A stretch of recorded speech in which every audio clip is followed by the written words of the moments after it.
Challenge, আফগানিস্তানের জন্য একটা চ্যালেঞ্জ। তো আমাদের সাইফুল ইসলাম ভাই খুব সুন্দর করে কি, কি চ্যালেঞ্জ থাকতে পারে ভবিষ্যতের জন্য কিছু ইঙ্গিত আমাদেরকে শুনিয়েছেন। আলহামদুলিল্লাহ খুব ভালো লাগলো। ধন্যবাদ আমাদের এমডি সাইফুল ইসলাম ভাইকে সুন্দর আলোচনার জন্য। তো আমি একটু ব্যাকে যেতে চাই, যেহেতু আফগানিস্তানের জয় এসেছে, জয়ের আগেই একটু যেতে চাই। সেটা হলো, সেটার জন্য যাব আমাদের ডক্টর মোস্তফা ফয়সাল পারভেজ পারভেজ ভাইয়ের কাছে যাব। আফগানিস্তানের জাতিগত সংঘাত এবং বৈদেশিক শক্তির যে হস্তক্ষেপ, কিছু হলেই বৈদেশিক হিসাব নিকাশ চলে আসে, এই একটা জিনিস। আর যেটা আমাদের নিজাম ভাই অলরেডি বলেছেন যে নর্দার্ন এয়ারলাইন্স এর যে ওনারা যে ব্যাপারে নিয়ে তুরস্কের সাথে কিন্তু ভালো একটা ভাব আমরা পরিলক্ষিত হয়েছে, দেখেছি অলরেডি। আপনি এই বিষয়ে কিছু আমাদেরকে বলবেন ইনশাআল্লাহ। জি, ধন্যবাদ।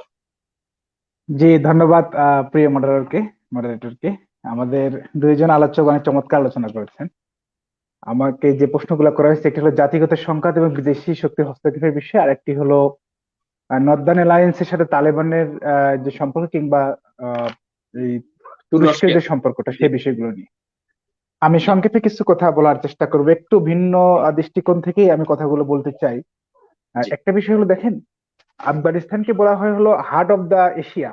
আপনি যদি মানচিত্রটা দেখেন, তাহলে দূরপ্রাচ্যের যে রাষ্ট্রগুলো আছে, সাউথ ইস্ট এশিয়ার রাষ্ট্রগুলো, এগুলো বাদ দিয়ে বাকি যে অংশ, একপাশে হলো চায়না, আরেকদিকে ভারতীয় উপমহাদেশ, অন্যদিকে মধ্যপ্রাচ্য, তুরস্ক, ইরান, এবং আরেকদিকে হলো একেবারে উপরের দিকে রয়েছে হলো আপনার কি বলে মধ্য এশিয়া। এই চারটা অঞ্চলের একেবারে মাঝখানে হলো আফগানিস্তান। এটা হওয়ার কারণে দুনিয়ার বড় বড় শক্তিগুলো, বিশেষ করে অষ্টাদশ শতাব্দীর শেষ থেকে শুরু করে ঊনবিংশ শতাব্দী এবং বিংশ শতাব্দীর প্রথম 2 দশক, এখানে কিন্তু তারা বাফার স্টেট বলা যেতে পারে, রাশিয়া এবং ব্রিটিশদের একটা লড়াই ছিল, বাফার স্টেটের মতো তারা ইউজ করেছে। এবং এই জাতিগত তাদের দ্বন্দ্বের কারণটা কি, এটি যদি আমরা একটু পিছনের দিক থেকে ফিরে আসি, তাহলে আমরা দেখতে পাবো যে আহমেদ শাহ আবদালির পরে, আহমেদ শাহ আবদালির মৃত্যুর পরে আফগানিস্তানে আর কোনো শাসক আসে নাই যে শাসক এই স্বাধীন চেতা উপজাতিদেরকে একত্রিত করতে পেরেছে। একটু আগে নিজাম স্যার বলেছেন যে আফগানিস্তানের জাতিগত যে বৈচিত্র্য রয়েছে সে বিষয়ে কিছু কথা বলেছেন। এখানে কিন্তু অনেকগুলো জাতি রয়েছে। সবচেয়ে বেশি হলো ধরেন প্রায় 42-43% পশতুনরা রয়েছেন। প্রায় 29%-এর মতো আছেন এখানে আপনার তাজিকরা আছে। 9-10% উজবেকরা আছে এখানে। তুর্কমেনিস্তানরা আছে। হাজারা শিয়ারা আছে। এরপরে আরো কিছু জাতিগত সম্প্রদায়ের লোকজন এখানে রয়েছে। এবং ঐতিহাসিকভাবে আফগানিস্তান কিন্তু দুই ভাগে বিভক্ত। একটি হলো দক্ষিণ এশিয়ার সাথে সংলগ্ন। অনেকে বলে যে আফগানিস্তান দক্ষিণ এশিয়ার দেশ নাকি মধ্য এশিয়ার দেশ। দুটোই কিন্তু সত্য। আপনার পশতুনদের যে এলাকাগুলো রয়েছে, এই এলাকাগুলো সবসময় দক্ষিণ এশিয়ার সাথে ছিল। পাশাপাশি উপরের দিকে যে এলাকাগুলো ছিল, নর্দার্ন অ্যালায়েন্সের যে অধ্যুষিত এলাকাগুলো, সেটি মাজারি শরীফ বলেন কিংবা আপনার হেরাত বলেন, এই যে এলাকাগুলো রয়েছে, এটি কিন্তু ঐতিহাসিক ভাবে এটি আহ একসময় খোরাসান অঞ্চল নামে অভিহিত ছিল। এবং খোরাসান অঞ্চল যেটি, সেটি কিন্তু দীর্ঘ সময় তার্কিশ যে শাসকরা ছিল এখানে, আপনার তার্কিশ শাসক বলতে এখানে সেলচুকরা ছিল এখানে। এরপরে পরবর্তীতে ঘুরিরা ছিল। এই মাঝখানে শেররা ছিল। এরপরে আমাদের মোগলরা ছিল। এরপরে তৈমুরলং কিছু সময় ছিল। এরপরে আপনার মঙ্গলরাও এসেছিল। এই তার্কিশ বংশোদ্ভূত কিন্তু বড় অঞ্চলটা ছিল এই খোরাসান অঞ্চল। স্বাভাবিকভাবে আফগানিস্তান একটা অঞ্চল খোরাসান অঞ্চল, আর একটা হলো পশতুনদের অঞ্চল। এই দুইটি অঞ্চলের সাথে দ্বন্দ্ব সবসময় ছিল, এটি যেমন বাস্তব, ঠিক তেমনি পশতুনদের যে উপজাতিগুলো, এই উপজাতির নেতারাও কিন্তু স্বাধীন চেতা ছিল। এবং তাদের মধ্যে অভ্যন্তরীণ কোন্দলটা গত কয়েকশো বছর ধরে এখানে ছিল। এজন্য আহমেদ শাহ আবদালির মৃত্যুর পরে তার ছেলে শাহজামান যখন ক্ষমতায় আসে, তখন এসে তিনি দেখলেন এই উপজাতি নেতাদের আধিপত্যের কারণে তিনি শাসন করতে পারছেন না ঠিক মতো। এবং তিনি প্রথমবার এই ভারত মহাদেশে যে অবস্থান, ব্রিটিশদেরকে ডেকে নিয়ে যান এজন্য যে উপজাতি নেতাদের একটু সাইজ করা দরকার। এখানে কিন্তু বিদেশি শক্তি প্রথম আগমনটা এখানে ঘটে। এটি একটা কারণ ছিল। পাশাপাশি আরো কিছু কারণ ছিল ব্রিটিশরা এখানে যাওয়ার। একটি কারণ ছিল সে সময়ে শিখরা কাশ্মীর সহ পুরো অঞ্চলটা দখল করে ফেলতেছিল। তো এই শিখদের এই উত্থানটাকে থামানোর জন্য ব্রিটিশরা মনে করতেছিল যে তাদের আফগানিস্তানে যাওয়া দরকার। এটা একটা বিষয় ছিল। আর একটি বিষয় ছিল আপনার রাশিয়া। রাশিয়ার কিন্তু আধিপত্য এই মধ্য এশিয়া সহ এই অঞ্চলে আধিপত্য বেড়ে যাচ্ছিল। তারা মনে করতেছিল যে রাশিয়া যে কোনো সময় এই অঞ্চলের মানে জায়গাগুলো দখল করতে পারে। এবং পারস্য যেটি ছিল ইরানের, ইরানও কিন্তু ইরানের আশেপাশে যে অঞ্চলগুলো এগুলো দখল করার একটা সম্ভাবনা ছিল। তো স্বাভাবিকভাবে সে সময় ব্রিটিশরা মনে করেছিল যে যেহেতু তাদেরকে ইনভাইট করেছে, পাশাপাশি তাদের যে স্বার্থ রয়েছে এখানে, সবগুলো মিলেই ব্রিটিশরা কিন্তু প্রথমে সেখানে গিয়েছিল। কিন্তু ব্রিটিশরা এই দীর্ঘ সময় থাকার পরেও কখনো কিন্তু ভালো ছিল না। কারণটা হলো, একটু আগে স্যার সম্ভবত বলেছেন যে যখন তাদের প্রতিপক্ষ কেউ না থাকে তখন নিজেরা নিজেরা লড়াই করে, আর যখন বড় প্রতিপক্ষ রয়েছে চলে আসে তখন সবগুলো জাতিগুলো একসাথে সেই প্রতিপক্ষের সাথে লড়াই করে। এবং আমরা ঐতিহাসিক হিসেবে দেখেছি দীর্ঘ প্রায় 140 বছরের অধিক সময় তারা ব্রিটিশদের সাথে লড়াই করেছে। ব্রিটিশরা কিন্তু ঠিক মতো কখনো শাসন করতে পারে নাই এই অঞ্চলটিতে। এটি একটা বিষয়। দ্বিতীয় যে বিষয়টি হলো, আমাদের বিংশ শতাব্দীতে দ্বিতীয় বিশ্বযুদ্ধের পরে গোটা দুনিয়াতে কোল্ড ওয়ার একটা পরিবেশ তৈরি হয়ে যায়। কোথাও ধরেন রাশিয়ার প্রভাব তৈরি হয়, কোথাও আমেরিকার প্রভাব তৈরি হয়েছে। ঠিক এই সময়ে আফগানিস্তানটা কিন্তু অনেকটা প্রক্সি ওয়ারের একটি জায়গা ছিল। আফগানিস্তান প্রক্সি ওয়ারটা হলো কোন দুইটা রাষ্ট্র তার নিজেরা নিজেরা তার জায়গায় ভূখণ্ডে যুদ্ধ না করে আরেকটা রাষ্ট্রে এই দুইটা যুদ্ধ মানে দুইটা তার যুদ্ধ করেছে। এই দ্বিতীয় বিশ্বযুদ্ধের পরে প্রক্সি ওয়ার গুলো আমরা উত্তর দক্ষিণ কোরিয়াতেও দেখেছি, ঠিক তেমনি আমরা আফগানিস্তানেও দেখেছি। এবং আফগানিস্তানের প্রক্সি ওয়ারের এখানে একদিকে ছিল রাশিয়া আর একদিকে ছিল আমেরিকা। 1979 সালের আগে যখন আপনার ইরানের বিপ্লবটা হয়ে যায় তখন তাদের একটা আতঙ্কের বিষয় ছিল রাশিয়ার জন্য যে এখানে হয়তো বা এরকম একটা ঘটনা ঘটতে পারে, আর এই আফগানিস্তানে যদি এরকম ঘটনা ঘটে তাহলে মধ্য এশিয়া তাদের হাতছাড়া হয়ে যাবে। তো স্বাভাবিকভাবে তারা 1979 সালেও এই কারণেই মূলত তারা সে সময় সরকার আহ্বানে তারা এখানে ঢুকে পড়ে। কিন্তু বিষয়টি হলো, এরপরে কিন্তু এই 79 সাল থেকে আমরা যদি দেখি জহির শাহের পতনের পর থেকে 73 সাল থেকে এখানে দাউদ শাহ ক্ষমতায় আসলো। দাউদ শাহ ক্ষমতায় আসার পরে আফগানিস্তান সে সময় ইসলামপন্থী যে রাজনৈতিক দলটি ছিল জমিয়তে ইসলাম কিংবা জামাতে ইসলাম, যারা প্রফেসর ডক্টর বুরহানুদ্দিন রব্বানী, তাদের সাথে কিন্তু কমিউনিস্টদের একটা লড়াই শুরু হয়েছে 1973 সাল থেকে। এবং 1978-79 সালে তাদের যখন পতন হয়, এই পতনের নেতৃত্ব দিয়েছেন তৎকালীন যুব নেতা ইঞ্জিনিয়ার আহমেদ শাহ মাসুদ। এবং তার নেতৃত্বে কিন্তু একটা বিপ্লব হয়ে যায়। কিন্তু সেই বিপ্লবের পরে তারা মনে করেছিল হয়তো ইসলামপন্থীরা ক্ষমতায় আসবে। কিন্তু দুঃখজনক হলো সত্য, জামাতে ইসলাম কিংবা হিজবে ইসলাম, বুরহানুদ্দিন রব্বানী কিংবা হেকমেতিয়ার কেউ ক্ষমতায় না আসে, সেখানে একটি কমিউনিস্ট সরকার চলে আসে পাওয়ারে। তো এরপরে কমিউনিস্ট সরকার তাদের পাওয়ারকে দীর্ঘায়িত করার জন্য রাশিয়াকে ডেকে আনে। 1979 সাল থেকে 1989 সাল পর্যন্ত রাশিয়ার বিরুদ্ধে হিজবে ইসলাম জমিয়তে ইসলাম যুদ্ধ করেছে। এবং কিছু আঞ্চলিক জাতিগুলো দলগুলো ছোটখাটো দলগুলো যুদ্ধ করেছে, উপজাতিরা যুদ্ধ করেছে। এরপরে 1989 সাল থেকে 92 সাল পর্যন্ত সেখানে অবস্থানরত এই নজিবুল্লাহ সরকারের বিরুদ্ধে ইসলামপন্থীরা যুদ্ধ করেছে। এরপরে কিন্তু দেশটা স্বাধীন হয়েছে। এখানে একটা বিষয় সম্ভবত ডক্টর সাইফুল ইসলাম বলেছেন, চেষ্টা করেছিলেন, এখানে আমাদেরকে মনে রাখতে হবে, দেখেন এখানে লড়াইটা যতটা বেশি আদর্শিক, তার সাথে বড় লড়াই হলো এখানে জাতিগত এবং ভৌগোলিক লড়াই। যে ইসলামপন্থীরা 1973 সাল থেকে 79 সাল পর্যন্ত কমিউনিস্টদের বিরুদ্ধে লড়াই করেছিল, যে ইসলামপন্থীরা গোটা গোটা আফগানিস্তানের সবাইকে একত্রিত করে রাশিয়ার বিরুদ্ধে দীর্ঘ 10 বছর যুদ্ধ করেছিল, এবং 1989 সাল থেকে 92 সাল পর্যন্ত মুজিবুল্লাহর বিরুদ্ধে যুদ্ধ করেছিল, সেই ইসলামপন্থীরাই কেন পরবর্তীতে নিজেদের সাথে লড়াই লিপ্ত হয়? আমরা যদি বলি 1992 সালে যখন বুরহানুদ্দিন রব্বানীকে প্রেসিডেন্ট হলো জামাত ইসলাম থেকে, এবং হিজবুল ইসলাম থেকে প্রধানমন্ত্রী হলো হেকমাতিয়ার, তারপরে তার নিজেরা কেন লড়াই নেমে গেল? এর অন্যতম একটি কারণ ছিল সংখ্যালঘিষ্ঠ তাজিক থেকে হয় প্রেসিডেন্ট এবং সংখ্যাগরিষ্ঠ পশতুন থেকে হয় প্রধানমন্ত্রী। যেটি পশতুনদের নেতা সে সময় হিজবুল ইসলামের প্রধান, সেটি মেনে নিতে পারে নাই। এটি ছিল লড়াইয়ের অন্যতম কয়েকটি কারণ, এটি একটা। কিন্তু পরবর্তীতে যদি আমরা দেখি এই মানুষগুলো থাকা অবস্থায় কিভাবে আবার এখানে তালেবানের উত্থান হলো। তালেবান, আমাদের আরেকটি বিষয় কিন্তু পরিষ্কার করা দরকার, যে মুজাহিদরা যুদ্ধ করে দেশকে স্বাধীন করেছিল তারা কিন্তু তালেবান নয়, তারা ছিল ক্ষুদ্র একটি অংশ। তখনও তার অর্গানাইজেশন স্ট্রাকচারের কোনো অংশ ছিল না, এটা আমাদের স্পষ্ট মনে রাখা দরকার। তাদের ফরমেশন তৈরি হয়েছে অনেক পরে, এই 94 সালের দিকে আস্তে আস্তে তারা তৈরি হওয়া শুরু হয়েছে, 96 এসে পাওয়া নিয়েছে। এবং তারা কিভাবে তৈরি হলো এটাও আমরা কিন্তু মোরালেস জানি। যখন আমাদের এই ইসলামপন্থীরা যখন নিজেরা গৃহযুদ্ধ শুরু হলো, ঠিক তখন ইউনিকল তার প্রয়োজনের আলোকেই, এখানে একটি পাইপলাইন ছিল মধ্য এশিয়া থেকে পাকিস্তান মধ্যে আনার প্রয়োজন ছিল। ইউনিকলের চাহিদা পাকিস্তানের পরোক্ষ সহযোগিতা, সে সময় বেনজির ভুট্টো পাকিস্তানের প্রধানমন্ত্রী বেনজির ভুট্টোর সহযোগিতা, ধর্মমন্ত্রী ফজলুর রহমান, জমিয়তে ওলামা ইসলামী যিনি ছিলেন ধর্মমন্ত্রী, তার সহযোগিতা, এরপরে আপনার আহ সৌদি আরব এবং আমিরাতের অর্থনৈতিক সহযোগিতা, সবকিছু মিলে কিন্তু সে সময় আপনার তালেবানের উত্থান হয় এবং অল্প সময়ের মধ্যে তারা জনপ্রিয় হয়ে যায়। এবং যে হিকমতিয়ারের নেতৃত্বে হিজবে ইসলামের অধীনে পশতুনরা যুদ্ধ করেছিল, সেই পশতুনদের সর্ববৃহৎ দলটি তালেবানরা কিন্তু অল্প সময়ের মধ্যে কান্দাহার থেকে হিকমতিয়ারকে সেখান থেকে মানে হটিয়ে দিতে সক্ষম হয়। এবং আস্তে আস্তে তারা কিন্তু কিছু সময়ের পরই তারা কাবুল জয়লাভ করে। কিন্তু দীর্ঘ সময় পরেও এই পরবর্তীতে এই যে ইসলামপন্থী কয়েকটি দল, এরপরে আপনার এক সময়ের প্রতিরক্ষা মন্ত্রী আব্দুর রশিদ দোস্তুম, যে আপনার এই আরেকটি অঞ্চল দখল করে রেখেছিল, সাবেক ভাইস প্রেসিডেন্ট, তারা সবাই মিলে কিন্তু নর্দার্ন এলাইন্স তৈরি করেছিল। কিন্তু দুঃখজনক হলো সত্য যে নর্দার্ন তালেবানরা দীর্ঘ সময় লড়াই করার পরেও প্রায় 90% দখল করলে 10% দখল করতে পারেনি, 10% ছিল নর্দার্ন এলাইন্সের অধীনে।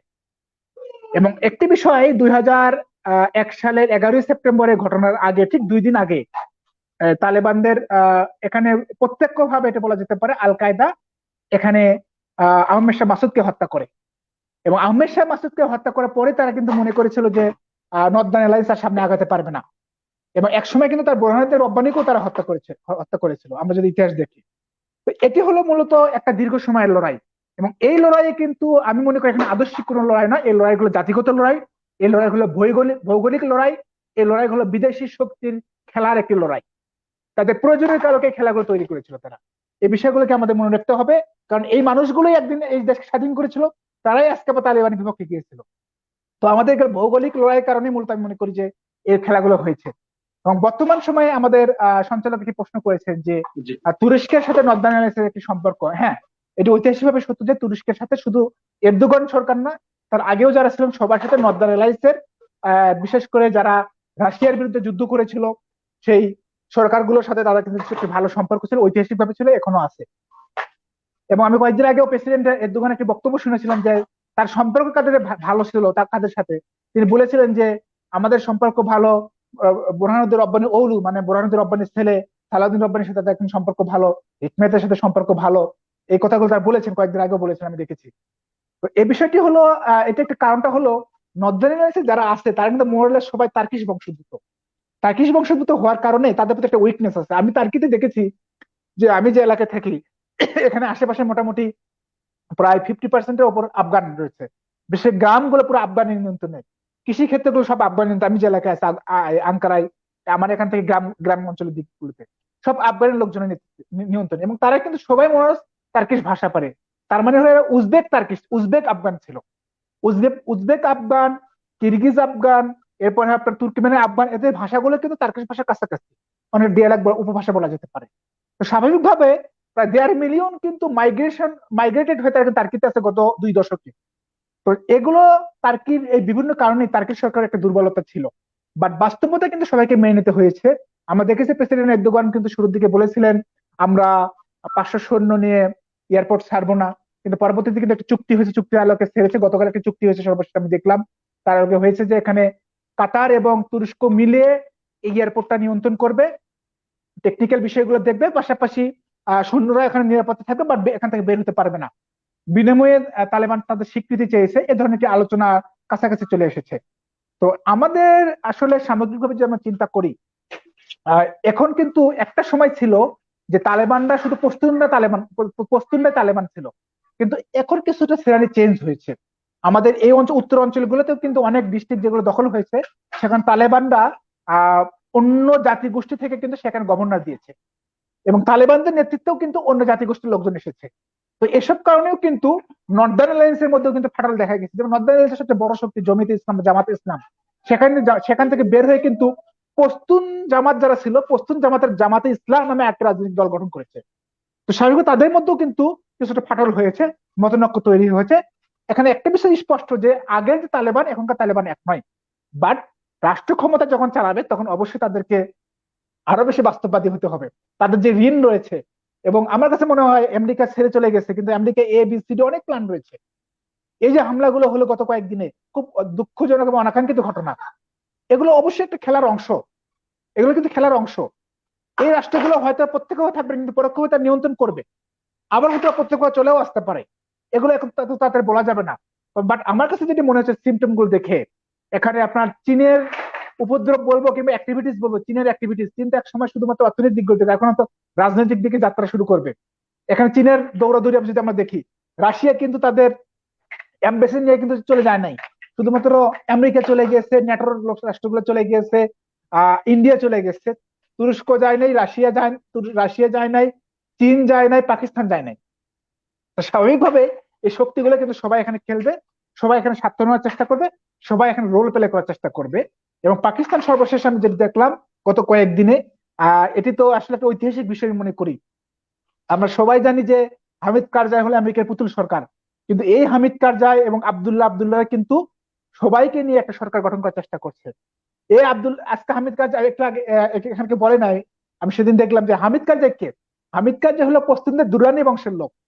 এই দুরানি বংশ হলো আওয়ামী শাহ আব্দালির বংশ। এই দুরানি বংশে আজকে যে তালেবানদের দ্বিতীয় শীর্ষ নেতা আব্দুল গানি বিরাদার, সে এবং হামিদ কারজাই কিন্তু সবাই একই গোত্রের লোক। তো স্বাভাবিকভাবে তাদের সাথে আগে থেকে ভালো সম্পর্ক ছিল, এবং তারা চেষ্টা করছে একটা ইনক্লুসিভ গভর্নমেন্ট তৈরি করার চেষ্টা করছে। এবং আমার কাছে যেটি মনে হয়, আগামী দিনে স্টেবিলিটির জন্য, আগামী দিনে একটি সুন্দর আফগানিস্তানের জন্য, জানি না বিদেশি শক্তিরা কতটুকু স্টেবল হতে দেবে, তারপরে মনে করি যে তালেবানের নেতৃত্বে হয়তোবা আগামী দিনে একটা ইনক্লুসিভ গভর্নমেন্ট তৈরি করে সামনের দিকে এগিয়ে যেতে হবে। আমরা তার জি প্রত্যাশায় থাকলাম। আমাদের সম্মানিত বিজ্ঞ আলোচক এখানে আলোচনা করুন, তার আলোচনা শুনবো। এতটুকু কথা রেখে আমার কথা শেষ করছি। ধন্যবাদ। জি, ধন্যবাদ আমাদের মোস্তফা ফয়সাল ফারুজ ভাইকে। উনি তুরস্ক থেকে জয়েন করেছেন, খুব সুন্দর আলোচনা করেছেন। আসলে পলিটিক্যাল ইন্টারন্যাশনাল আলোচনাগুলো ওনার খুব সুন্দর ফুটে উঠে, এবং কি যেহেতু তুরস্কের ব্যাপারে তালেবানের একটা সাজগোজ, একটা সুন্দর সম্পর্ক আছে, তাই বলে আমরা আজকে আমাদের পারভেজ ভাইকে পেয়েছি কিছু কথা শোনার জন্য, এবং কি আমাদের স্টুডিওতে সংযুক্ত করেছি আমাদের সাথে। তো আমি এখন যেহেতু অনেকক্ষণ অপেক্ষায়, দীর্ঘ অপেক্ষায় আছেন আমাদের ডক্টর জিয়াউল হক স্যার, আমি স্যারের কাছে একটু পরে যেতে চাচ্ছিলাম, এই কারণে যেহেতু একজন কলামিস্ট এবং যিনি লিখার উপরে অভ্যস্ত। তো আমি স্যারকে সামগ্রিক পরিস্থিতিতে রাখার জন্যই স্যারের কাছে একদম শেষের দিকে আসার প্রস্তুতি। তো আসলে স্যারের কাছ থেকে এখন জানতে চাইবো যে জিনিসটি, যেটা হলো বিষয়টা কিন্তু খুব সহজ আবার খুব কঠিন।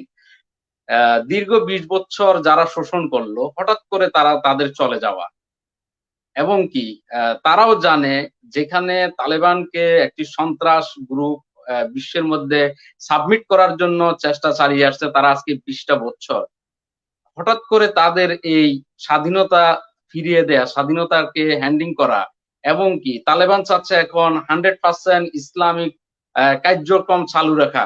জিনিসটা কিভাবে আপনি দেখছেন এই বিষয়টা? সত্যি আমাদের ডক্টর এই যে ফয়সাল পারভেজ ভাই বলেছেন অলরেডি যে এত তাড়াতাড়ি মনে হয় না শেষ হবে। আসলে এখানে সবার দৃষ্টিকোণ থেকে বলবো, আর আপনি যেহেতু একজন কলামিস্ট, আপনার দৃষ্টিগোচর, আপনার কিছু কথা শুনবো ইনশাল্লাহ, এখানে কি থাকতে পারে। ধন্যবাদ স্যার। ধন্যবাদ সম্মানিত সঞ্চালক। আলহামদুলিল্লাহ রব্বিল আলামিন ওয়াসসালাতু ওয়াসসালামু আলা রাসূলিল কারীম। আমরা এতক্ষণ চমৎকার কিছু আলোচনা শুনলাম, অত্যন্ত ইনফরমেটিভ এবং অত্যন্ত আই ওপেনিং আলোচনা শুনলাম আমাদের ডক্টর নিজাম সাহেবের কাছ থেকে, ডক্টর মোস্তফা পারভেজ, এবং মালয়েশিয়া থেকে যুক্ত হয়েছিলেন ডক্টর সাইফুল। তো এত আলোচনা শুনলাম, এরপরে নতুন করে আমার কিছু বলার থাকা উচিত না, তারপরেও কিছু কথা যেহেতু আমাকে হুকুম করা হয়েছে, আমি আমার নিজস্ব দৃষ্টিভঙ্গির থেকে কিছু কথা রাখার চেষ্টা করছি ইনশাআল্লাহ। এই যে তালেবান, আফগানিস্তান, আজকে তালেবান তালেবান তালেবান এই শব্দটাকে একটা নেগেটিভ ইমপ্রেশন দিয়ে দাঁড় করিয়ে দেওয়া হয়েছে বিশ্বের বুকে। এর আগে এই আফগানিস্তান ইংল্যান্ড দ্বারাই 3বার আক্রান্ত হয়েছিল। ইংল্যান্ড 3বার সারা বিশ্বকে শাসন করেছে, কিন্তু আফগানিস্তানকে শাসন করতে পারেনি, দখলই করতে পারেনি। দখল করতে এসে শেষ পর্যন্ত গ্যারিসন সহ পুরো সৈন্যবাহিনী তার শেষ হয়ে গেছিল, এরকম অবস্থা। তো যে ইংল্যান্ডের বলা হয় ব্রিটিশ রাজে নাকি সূর্য অস্ত যেত না, কিন্তু সূর্য অস্ত যায়নি ঠিকই, কিন্তু মাঝখানে একটু ফাঁকা ছিল, সেদিক দিয়ে সূর্যের আলো ঠিকই পড়েছে আফগানিস্তানকে তারা দখলে রাখতে পারেনি। এখন প্রশ্ন হলো, এই আফগানিস্তান 99.7%, প্রায় 100% সুন্নি মুসলমান অধ্যুষিত দেশ, এবং এশিয়া, মধ্য এশিয়া, পূর্ব এশিয়ার মাঝখানে হার্ট অফ দ্য, যেটা ডক্টর পারভেজ বলেছেন ভৌগোলিক অবস্থানের গুরুত্বটা উল্লেখ করে, এতটাই গুরুত্বপূর্ণ। রাশিয়াতে বলশেভিক বিপ্লব হওয়ার পর থেকে, 1970-এর পর থেকে রাশিয়া চেষ্টা করেছে আফগানিস্তানে নিজের দখলদারিত্ব কায়েম করার। প্রথমে আদর্শিকভাবে দীর্ঘদিন কাজ করেছে কমিউনিজম সেখানে আদর্শ হিসাবে প্রতিষ্ঠিত করার জন্য। উজবেকিস্তান, কিরগিজস্তান, তাজিকিস্তান, এই যে স্থান যেগুলো আছে সেগুলো সব জায়গায় রাশিয়া কমিউনিজমকে একেবারে মানুষের মন মগজে ঢুকিয়ে তারপরে সেগুলোকে একসময় হজম করেছে। সেই একই চেষ্টা তারা আফগানিস্তানেও করেছিল। কিন্তু আফগান হচ্ছে ভিন্ন জাতি। আফগান 6টা গোত্র নিয়ে আফগানিস্তান, বিশেষ করে পশতুনরা 40-42%, আর 27% হচ্ছে তাজিক, 9% হাজারা, 3% তুর্কিশ পিপুল আছে, বালুচ আছে কিছু 2% মতো। তো এইরকম প্রায় 6-7টা গোত্র নিয়ে আপনার এই আফগানিস্তানের এই গোত্র প্রধান দেশ, এটা ওদের একটা শক্তি, আবার একই সঙ্গে এটা তাদের একটা বড় রকমের বিপদও বটে। তো সেটা পরে আসছি। আফগানিস্তানকে শাসনে রাখার আগে আদর্শিক কমিউনিজম গেলানোর চেষ্টা করেছিল, গিলেছিল কিছু একটা অংশ টোপ দিয়ে, কিন্তু এরপরে যখন আফগান জনগণ এটাকে কোনো মতেই কমিউনিজমটা গিলল না, তখন রাশিয়া চেষ্টা করলো এখানে ঢোকার 1979 সালে, সেটা আমরা জানি। রাশিয়া সেই 80-র দশকের শেষে এসে রাশিয়া যে ঢুকছিল, ঢোকার পরে যে ব্যয়বহুল যুদ্ধ তারা চালিয়েছে আফগান মুজাহিদদের বিরুদ্ধে, আমেরিকা ওই সময় তার নিজের গরজে এই মুজাহিদদের ছাত্রদের ডেকে ডেকে দিয়েছে, প্রশিক্ষণ দিয়েছে, অস্ত্র দিয়েছে, তাদেরকে সব রকম লজিস্টিক মোরাল সাপোর্ট দিয়েছে। ইভেন প্রেসিডেন্ট রিগান এই আফগান ডেলিগেট টিমকে হোয়াইট হাউসে নিয়ে আপ্যায়ন করিয়েছে, তাদেরকে মোরাল সাপোর্ট দিয়েছে, তাদেরকে অ্যাপ্রিসিয়েট করেছে, সেটা আমরা দেখেছি। এখন সেই আফগান যখন ওরা নিজেরা 6 বছর যখন ইসলামী শরিয়া চালু করতে গেল, তখনই আমেরিকা এবং নিউকন, এখানে নিউকনের একটা বড় ব্যাপার স্যাপার আছে, নিউকন সোসাইটি, আমেরিকা সহ বিভিন্ন অন্যান্য দেশ, বিশেষ করে ইসরায়েল, আমেরিকা এবং পশ্চিমা দেশ, নিউকন আদর্শে উজ্জীবিত খ্রিস্টবাদী দেশগুলো, পশ্চিমা সমাজ এই শরিয়াকে কোনো মতে চালু করতে দেবে না। আমাদের মনে রাখতে হবে, জন মেজর, ইংল্যান্ডের প্রাইম মিনিস্টার, ব্রিটেনের প্রাইম মিনিস্টার জন মেজর একবার বলেছিলেন যে ইউরোপের বুকে কখনোই মুসলিম রাষ্ট্র সহ্য করা হবে না, যখন বসনিয়া হার্জেগোভিনা স্বাধীনতা ঘোষণা করছিল সেই সময়কার ঘটনা। ঠিক একইভাবে পৃথিবীতে তারা কোনো শরিয়া রাষ্ট্র করতে চায় না, সহ্য করতে চায় না। এখন এইটাকে ঠেকানোর জন্য শেষ পর্যন্ত পাকিস্তান, আণবিক দেশ, আণবিক বোমা সমৃদ্ধ মুসলিম দেশ, তার পাশে ভালো করে বসার জন্য তারা করলো কি, এই 9/11 যেটা পরিকল্পিত ষড়যন্ত্রের মাধ্যমে একটা ঘটনা ঘটে আফগানিস্তান, পৃথিবীর যাদের একটা ট্রাকও বানানোর ক্ষমতা নেই, একটা প্লেন বানাতে পারে না, একটা প্লেন চালানোর মতো তাদের তেমন জনশক্তি ছিল না, সেই তাদের উপরে চাপালো সবচেয়ে সফিস্টিকেটেড অপারেশন 9/11 আক্রমণ করার দায়ী, যদিও বেশিরভাগই ছিল সৌদি নাগরিক। যাই হোক, এই ব্যাপারে বিস্তর গবেষণা আছে ইদানিং, এবং এটা পরিষ্কার যে এই কাজটা তারা নিজেরাই করেছে। 20 বছরে আমেরিকা আফগানিস্তানে ঢুকে তার ট্রিলিয়ন ডলার খরচ করে এবং সবচেয়ে সফিস্টিকেটেড অস্ত্র দিয়েও আফগানিস্তানকে দখলে রাখতে পারলো না। এখন তারা ছেড়ে যেতে বাধ্য হলো। কেন বাধ্য হলো?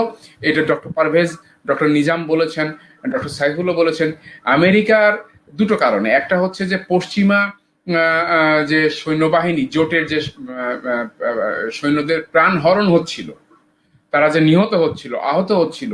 আমি ইংল্যান্ডে ব্রিটিশ গভর্নমেন্টের যে ব্রিটিশ সৈন্যদের মরার পরে তারা মারা গেলে যেখানে রিয়াকশন হয়, এটা আমার নিজের চোখে দেখা। এখানকার পত্রিকাগুলোতে যেগুলো হচ্ছে সেগুলো, আমার এক বন্ধু আছে মাইক হ্যালোওয়েল, ইংল্যান্ডের সাংবাদিক, এখনো বেঁচে আছেন উনি। ওনার ছেলে আফগানিস্তানে সৈন্য হিসাবে 2বার পোস্টিং এসেছিল, এবং সে ছেলেটা ইয়াং ছেলে, এসে যখন এই আফগানিস্তান থেকে ফেরত যায় ইংল্যান্ডে, সে নিজে মুসলমান হয়। এরপরে তার বাবা এই মাইক হ্যালোওয়েল আমার বন্ধুকে, তাকে মুসলমান করে। তার মা মারিয়াম হ্যালোয়েলকে মুসলমান বানায়, তার দাদা বুড়ো বয়সে মরার আগে মুসলমান হয়ে মরে। অর্থাৎ আফগানিস্তান থেকে, ইরাক থেকে ফেরত যে পশ্চিমা সৈন্যরা অধিকাংশরা নিজেরা এই তাদের চাক্ষুষ দেখা মানে বর্বরতার সাক্ষী দিয়েছে তাদের দেশে, এবং তাদের ভেতরে মুসলমান ধর্মান্তকরণের হার অনেক বেশি। এটা তাদের একটা হেডেক। এক। 2 নম্বর কথা হচ্ছে যে সৈন্য মারা গেলে দেশে যে বিরূপ প্রভাব পড়ে জনগণের মনে, তার একটা প্রভাব। 20 বছর ধরে যুদ্ধ চালিয়ে যুদ্ধে কিছুই করতে পারতেছে না আমেরিকা। রাশিয়ার চিত্র আমাদের সম্মুখে আছে। রাশিয়া যুদ্ধ করে শেষ পর্যন্ত রাশিয়া ভেঙে খান হয়ে গেছে। এখন আমেরিকা যদি এইভাবে যুদ্ধ করতে থাকে, 20 বছর তো পরেও কিছু করতে পারলো না, আর 10টা বছর যদি এইভাবে খরচ করতে থাকে, আমেরিকার অর্থনীতি ভেঙে পড়বে। চায়না উঠে আসছে অর্থনৈতিক দিক থেকে, আমেরিকার অর্থনীতি ভেঙে পড়বে। আমেরিকার 52টা স্টেট স্বায়ত্ত শাসন চাইবে, ফলে আমেরিকা সরে যাওয়া ছাড়া তাদের কোনো গতি ছিল না। প্রশ্ন হলো, আমেরিকাকে আফগানিস্তানকে ছেড়ে দিয়ে চলে গেছে আমেরিকা, ইংল্যান্ড? না, তা যায়নি। তাদের প্ল্যান বি আছে। এই প্ল্যান বির অংশ হিসাবে আমি একটা বইয়ের কথা বলি। ন্যাটো বাহিনীর নর্দার্ন ন্যাটোর যে কমান্ডার ছিলেন স্যার ওয়াল্টার ওয়াকা, উনি একটা বই লিখেছেন দ্য নেক্সট ডমিনো। সেখানে উনি দেখিয়েছেন উনি যেহেতু ন্যাটো বাহিনীর কমান্ডার ছিলেন, অনেক উচ্চপদস্থ কমান্ডার, উনি এদের পরিকল্পনাটা জানেন। উনি লিখেছেন যে ইরাক ধ্বংস করা হবে, পাকিস্তান ধ্বংস করা হবে, আফগানিস্তানকে ভাঙা হবে। আমি যে বইটার কথা লিখেছি এটা 1982 সালে এই বইটা প্রকাশ হয়েছে। তো নেক্সট ডমিনো। এরপরে 1985 সালে টুইন টাওয়ারের হামলার পরে স্যাম হ্যারিস একটা বই লিখেছেন দ্য এন্ড অফ ফেথ, যে পৃথিবীতে ধর্ম নিয়ে আর কোনো রাজনীতি বা দেশ চলবে না, ধর্মভিত্তিক কোনো দেশ চলবে না। অর্থাৎ ইসলাম, বিশেষ করে ওই বইতে উনি ইসলামের কথা বলেছেন, ইসলামী আদর্শ দিয়ে কোনো দেশ চলবে না এবং চলতে দেওয়া হবে না। কিন্তু তার আগে কর্নি ম্যাকলাফলিন আর গর্ডন ডেভিডসন 1995 সালে একটা বই লিখেছিলেন স্পিরিচুয়াল পলিটিক্স। ওনারা বলতে চেয়েছেন পৃথিবীতে ধর্মনিরপেক্ষ বা এই যে গণতন্ত্র, এই ধরনের রাষ্ট্র বা মতাদর্শ দিয়ে যে রাষ্ট্র চালানোর প্রচেষ্টা করা হচ্ছে, এগুলো ফেল করেছে। পৃথিবীতে রাষ্ট্র ব্যবস্থা যদি সুষ্ঠুভাবে চালাতে হয়, ধর্মভিত্তিক রাষ্ট্র ব্যবস্থায় চলবে, সেই দিন সামনে আসছে। ঠিক সেই কাজটাই স্যাম হ্যারিসনের ধর্ম নিয়ে রাজনীতি চলবে না, ধর্ম নিয়ে দেশ শাসন করা যাবে না, সেইটাকে মিথ্যা প্রতিপন্ন করে গর্ডন ডেভিডসন আর করিন ম্যাকলাফলিনের যে মতবাদ যে ধর্ম দিয়েই দেশ চলবে, আগামী রাজনীতি, পৃথিবীর রাজনীতি ধর্মভিত্তিক চলবে, সেই মতবাদ যে উঠে আসলো, সেটা যে প্রতিষ্ঠিত হলো এখন আফগানিস্তানে, সেটা আমরা দেখছি। এতে আমরা খুশি, কিন্তু আমাদেরকে এটাও মনে রাখতে হবে আফগানের লোকজন তারা কি আসলে শরিয়া আইন বাস্তবায়নের জন্য বুদ্ধিবৃত্তিকভাবে উপযুক্ত হয়েছে কিনা। যেটা ডক্টর সাইফুল বলেছেন, গ্র্যাজুয়াল ইমপ্লিমেন্টেশন, পাবলিক মনস্তত্ত্ব তৈরি করে এক এক করে শরিয়া বাস্তবায়ন, এই দিকে তারা যাবে, না তারা সেই 2001 সালের মতো, আগের মতো 1996 দিকে সালে যেভাবে রাতারাতি জোর করে শরিয়া চাপাতে চেয়েছিল সেই অবস্থায় যাবে। এইটার উপর নির্ভর করে অনেক কিছু। আজকে যে বিষয়টা হচ্ছে, এখন যেটা হবে, ভারতকে আমেরিকা নিয়ে গিয়েছিল আফগানিস্তানে বসানোর জন্য। ভারত বিলিয়ন ডলার সেখানে খরচ করেছে, এবং বিলিয়ন ডলার খরচ করেছে, $2 বিলিয়ন বেশি খরচ করেছে ভারত সেখানে ইনফ্রাস্ট্রাকচার তৈরিতে। তাদের 5-6টা কনসুলেট সার্ভিস চালু করেছিল, বা আফগানিস্তানের সাথে যোগাযোগ ব্যবস্থা, এটা হচ্ছে প্রকাশ্য। কিন্তু আসল ঘটনা হলো আমেরিকা এবং ভারত ভেতরে ভেতরে আরো কয়েক বিলিয়ন টাকা খরচ করেছে, ডলার খরচ করেছে বেলুচিস্তানকে ভাঙার জন্য, সেইটা পারেনি। ফলে এই জায়গায় এসে এখন এই পরিবর্তিত পরিস্থিতি, আফগানিস্তানের যে পরিবর্তিত পরিস্থিতি, এই পরিবর্তিত পরিস্থিতিতে আন্তর্জাতিক বিশ্ব কি আগের মতো এমবার্গো দিয়ে আফগানিস্তানের এই যে সরকার গঠিত হতে যাচ্ছে তাকে কি অকার্যকর করতে পারবে? এটা তাদের প্ল্যান। অকার্যকর করবে, নিজেদের ভিতরে আভ্যন্তরীণ দ্বন্দ্ব লাগাবে, গৃহযুদ্ধ লাগাবে সিরিয়ার মতো। জন ম্যাককেইন সিরিয়াতে, সবাই জানেন যে আমেরিকান সিনেটর জন ম্যাককেইন, এই যে আইসিস তৈরি করেছে জন ম্যাককেইন। আইসিসটা জন ম্যাকেনের তৈরি, আমেরিকার তৈরি, ইসরায়েলের তৈরি। আমি এখানে নাম বলবো না, দুটো মুসলিম রাষ্ট্র, আরব শাসিত দুটো মুসলিম রাষ্ট্র এই আইসিসের সমস্ত টাকা পয়সা প্লেস করেছে, খরচ দিয়েছে তারা। তো তাদের সৈন্যদের বেতনও দিয়েছে তারা। তো আমি এটার নামটা বলতে চাচ্ছি না এখন দুটো দেশের। তো এই যে আইসিসের ঘটনা, এখন আফগানিস্তানে আমেরিকা যতদিন ছিল ততদিন আইসিস এখানে ছিল না। এখন যেই আমেরিকা সরে গেছে তখন আইসিসের বোমাবাজি, দুঃখজনক এই যে বোমাবাজি শুরু হয়েছে।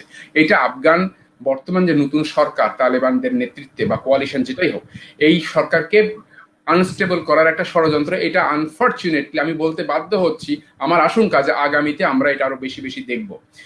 কিন্তু আমি আশাবাদী যে এই ধরনের ষড়যন্ত্র করে আমেরিকান জোট, ভারতীয় জোট, মানে মোট কথা এই জোট লাভবান হতে পারবে না। কারণ রাশিয়া, চায়না 20 বছর আগে যে বিশ্ব রাজনীতির পরিস্থিতি ছিল এখন সেটা বদলেছে অনেকাংশে। রাশিয়া, চায়না এবং টার্কি, এই তিনটা খেলোয়াড়, পাকিস্তান তো আছেই প্রতিবেশী, এই চারটা খেলোয়াড় যখন এখানে আছে, জড়িত থাকবে, এবং আফগানের বর্তমান প্রশাসন অর্থাৎ মুজাহিদ তালেবানরা, তারা আপাত দৃষ্টিতে মনে হচ্ছে এখন পর্যন্ত যে খুব প্রজ্ঞার সাথে একটা ইনক্লুসিভ সরকার তৈরি করতে যাচ্ছে। তো আমার বিশ্বাস এবং আমি আশাবাদী যে এই ষড়যন্ত্র, আন্তর্জাতিক ষড়যন্ত্র এখানে সফল হবে না। তারা প্ল্যান বি হাতে করে গিয়েছে, প্ল্যান সিও তাদের আছে, কিন্তু কোনো প্ল্যানই কার্যকর করবে না। বস্তুত আসল কথা হচ্ছে আফগানিস্তান অজেয় থেকে গেছিল।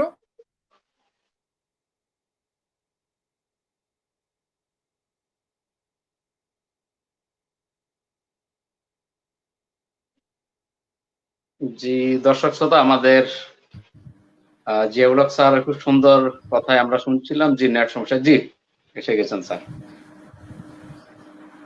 জি, তো আমার বিশ্বাস যে এই যে পরিকল্পনা, যেটা এই বেলুচিস্তানকেও ভাঙতে পারবে না, আফগানিস্তানকে ভেঙে ফ্র্যাগমেন্টেড করে যে করার যে পরিকল্পনা পশ্চিমা জগতের আছে, বিশ্বের আছে, সেটাও তারা পারবে না। আফগানিস্তান এখানে সংহত একটা রাষ্ট্র ব্যবস্থা প্রতিষ্ঠা করবে বলেই আমাদের বিশ্বাস, আর আমরা সেটাই চাই। আর একটা কথা এখানে বলে রাখা ভালো, আফগানিস্তানের এই যে ইসলামপন্থীদের এই উত্থানে বিশ্বের বিভিন্ন দেশে মুসলমানদের মধ্যে এক ধরনের উজ্জীবন ভাব দেখা যাচ্ছে। এটা স্বাভাবিক, দেখা যাবেই। কিন্তু এটাও আমাদের চিন্তা করতে হবে যে আমাদের বাংলাদেশের আর্থসামাজিক প্রেক্ষাপট, কালচার একটা ভিন্ন ধরনের, আফগানিস্তানের আর্থসামাজিক কালচার এবং ঐতিহাসিক প্রেক্ষাপট ভিন্ন ধরনের। কাজেই বাংলাদেশ কখনো আফগানিস্তান হবে না, আফগানিস্তান কখনো বাংলাদেশ হবে না। এই জিনিসটা আমি আমার আলোচনায়, আমার আজকে যারা শুনছেন, যেসব সম্মানিত দর্শক, তাদেরকে এই কথাটা বলে দেওয়া প্রয়োজন মনে করছি। বাস্তববাদী হওয়াটা আমাদের সকলের জন্য জরুরি। জি স্যার, আমি একটা বিষয় আপনাকে করি, সেটা হলো বাংলাদেশের কথা যেহেতু এনেছেন, বাংলাদেশ এবং আমাদের পার্শ্ববর্তী ভারত, এই বিজয়ে বাংলাদেশ এবং ভারতের অবস্থানকে আপনি কিভাবে মূল্যায়ন করছেন বা কিভাবে দেখছেন? এটা বাংলাদেশ সরকার এই পর্যন্ত যে অবস্থান নিয়েছে, বাংলাদেশ সরকার, আমি ভারতের কথা বলতে পারবো না, ভারতের সেখানে বিশাল একটা ইন্টারেস্ট ছিল। কারণ ভারত জানে, খুব ভালো করেই জানে, যে এই জম্মু কাশ্মীর ওখান থেকে ছিনিয়ে নিয়ে আসা হয়েছে আফগানিস্তানের কাছ থেকে 1900 কত সালে, সম্ভবত 38-এ। তো কাজেই আফগানিস্তানরা যদি সংহত হতে পারে, ওখানে একটা স্থিতিশীল রাষ্ট্র প্রতিষ্ঠা ব্যবস্থা করতে পারে, তো ডেফিনেটলি তারা তাদের পুরনো জায়গা ফেরত নেওয়ার চেষ্টা করবে। কাজে ভারতের একটা ভয় আছে, সেটা হচ্ছে ভারতের প্রেক্ষাপট, ভারতের আলাদা একটা প্রেক্ষাপট।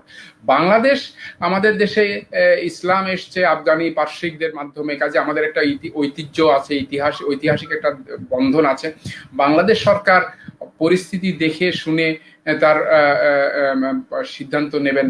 কাজেই আমরা এটা নিয়ে, তবে আমি আমাদের ইয়েতে বলি যে আমাদের ওই যে তালেবানদের এই উত্থান দেখে আমাদের দেশে অনেক কিছু ধর্মপ্রাণ মুসলমান হয়তো অতিমাত্রায় উজ্জীবিত হবেন। এই জিনিসটা বাস্তববাদী হওয়া দরকার। আমি আগেই বলছি, আবারও বলছি, বাংলাদেশের প্রেক্ষাপট, সামাজিক প্রেক্ষাপট, মনস্তাত্ত্বিক বিষয়টা আলাদা, সোশ্যাল সাইকোলজি আলাদা। এটা আফগানিস্তানের আবহাওয়া, আফগানিস্তানের চোখ দিয়ে বাংলাদেশকে দেখলে হবে না। এই বিষয়টা আমাদের সচেতন থাকা ভালো, এবং আমি আমার আলোচনা যারা শুনছেন তাদেরকে এই বিষয়ে সচেতন থাকতে বলি। জি ধন্যবাদ আমাদের ডক্টর জিয়াউল হক স্যারকে। উনি খুব সুন্দর কথাই বলেছেন। বিশেষ করে আফগানিস্তানের ব্যাকগ্রাউন্ড থেকে শুরু করে আমাদের বর্তমান পরিস্থিতি সবকিছু নিয়ে উনি খুব সুন্দরভাবে ফুটিয়ে তোলার চেষ্টা করেছেন। আশা করি দর্শক শ্রোতা আপনাদেরও ভালো লেগেছে স্যারের কথা। তো আমরা আমাদের একদম অনুষ্ঠানের শেষের দিকে, তো আমাদের সাথে যুক্ত আছেন আমাদের ডক্টর এমডি নিজামুদ্দিন স্যার। আমি স্যারের দুইটা কথা দিয়েই শেষ করব আজকে আমাদের প্রোগ্রাম।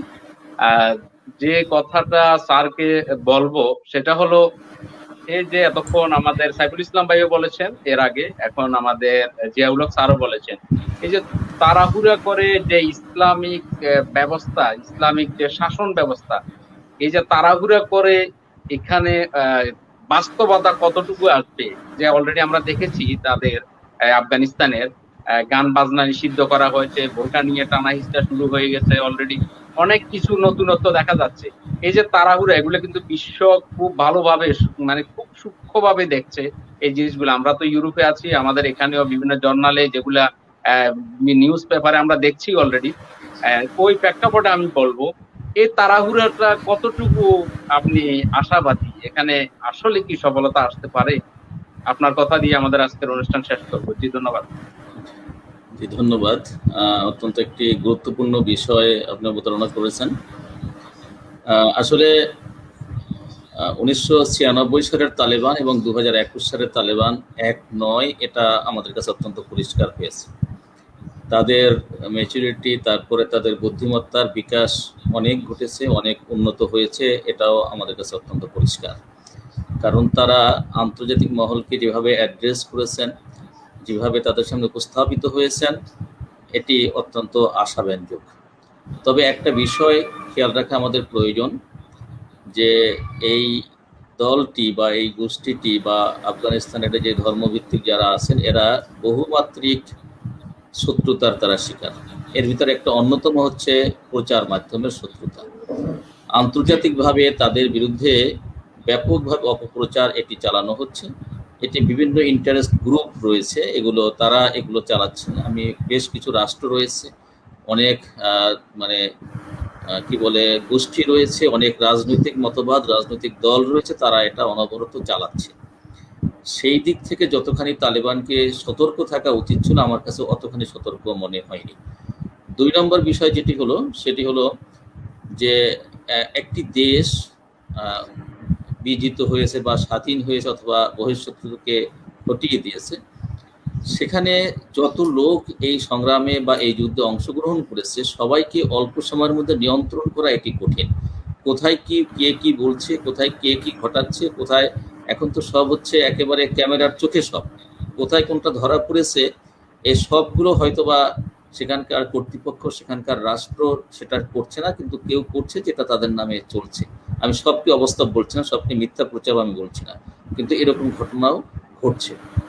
সুতরাং আমাদেরকে একটু অপেক্ষা করতে হবে, আমাদেরকে একটু দেখতে হবে যে আসলে তালেবান কর্তৃপক্ষ তারা কিভাবে রাষ্ট্রটিকে হ্যান্ডেল করে, তারা কিভাবে শরিয়া আইনের কথা তারা বলেছে, শরিয়া আইন ইমপ্লিমেন্টেশনের কথা তারা বলেছে।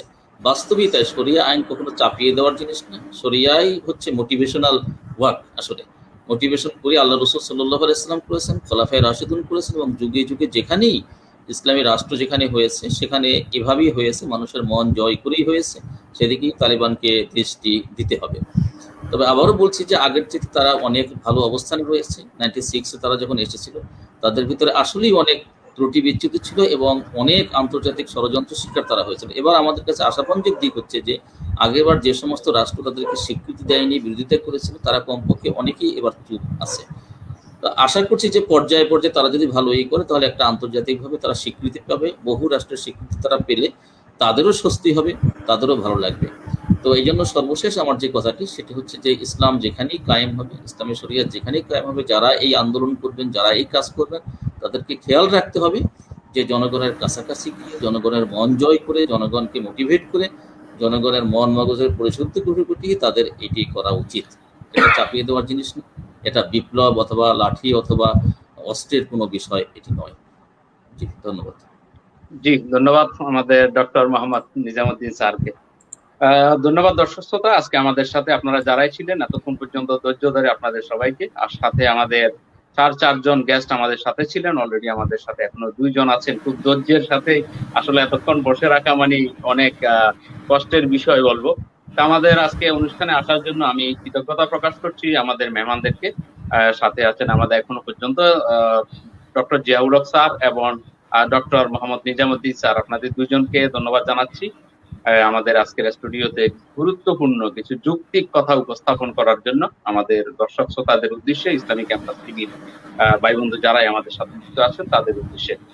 জি, আপনাদেরকে ইনশাল্লাহ আগামীতে অন্য কোনো প্রোগ্রামে আবারও দাওয়াত রেখেই আমি আজকের মতো বিদায় দেব। ভালো থাকবেন, সুস্থতা কামনা করছি। আসসালামু আলাইকুম ওয়া রাহমাতুল্লাহি ওয়া বারাকাতুহু। ওয়ালাইকুম আসসালাম রহমতুল্লাহ।